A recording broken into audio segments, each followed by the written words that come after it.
Today I have with me. How you doing? I'm Ryan Truchell, Director of Player Personnel, Raging Cajuns Football. Today, Ryan, I'll be asking you a series of questions about budgeting here with UL Football.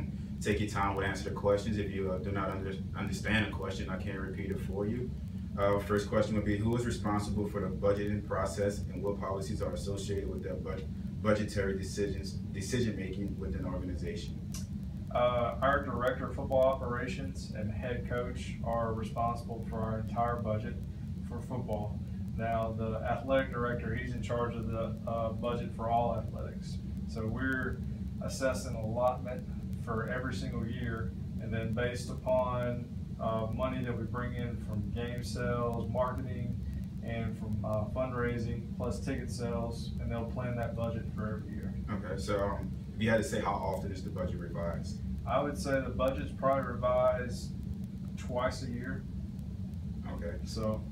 All right. Next question. What type of input does the budget manager collect from the department head within the organization? Or if you're not understanding, what kind of information do they get from everyone else to make the budgeting better here with UL Football? I mean, they meet with the coaching staffs once a month.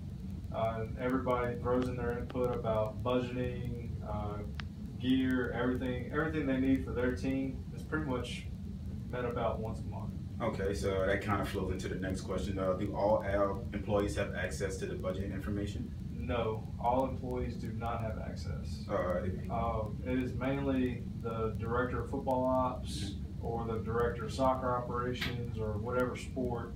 They have access to the budget, and then they'll present that to their head coach. But other than that, none of the other assistant coaches have access to the budget. Okay. Next question. How is the budget figures derived from year to year? I think it's split pretty evenly. I mean, it's based, like football, we bring in more money, but we also have to have more resources because we have 125 kids on the team. But other teams where they may have only 30, 20, it's going to be different for each sport.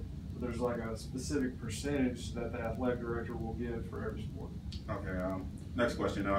What are the three most important facets associated with the budget process, and how do they communicate these tenets to others in the organization? What are you asking? Kind of right there. Like, what are the most important assets to the budgeting processes here? I mean, I think it comes back to ticket revenue, fundraising, and just our marketing aspect. If those three, if we're all in on all three of those and we're moving pretty well, then we're going to be set for all our sports. Ultimately, who in the organization is most accountable for the budgeting process? For our team, it'd be our Director of Football Operations. I got to say it again, my name is Brandon Norman, and here I have Ryan Truchell here over at UL Football. Thank you, Ryan, for taking time out. Thank you, Brandon. All right.